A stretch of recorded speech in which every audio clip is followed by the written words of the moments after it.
ទេដឹងថាបំពង់កមិនសូវជាល្អប៉ុន្តែអាចសុំឲ្យបកស្រាយបទចម្រៀងណាមួយរបស់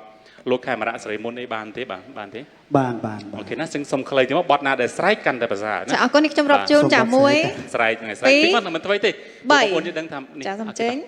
ចាប់ដល់បងលឺអូនយំល្វើយកំពូលស្នេហ៍បងអើយមានរឿងអ្វីប្រលឹងបងព្រួយបងភ័យខ្លាចណាស់តែស្រីនាងខឹងមិនដេចក៏យំយ៉ាងនឹងគេឈរញឹមថាគេយំភ្នែកមានបញ្ហាអីគេឈរញឹមឡើងបព្រាយតែគេយំឡើងបព្រាយនេះចូលតួបងចូលតួបាទអរគុណព្រោះបាទសំលេងព្រោះឥឡូវដាក់មកឃ្លៀឥឡូវខារបាវម៉ាត់ទៀតអីចាចង់ស្នេហ៍ស្នាបានច្រើនតិចបាទគាត់ឈឺកចាគាត់ញ៉ាំច្រើនទៅចាបងស្រីបងផអញ្ចឹងដូចអត់ចង់ចោះសោះ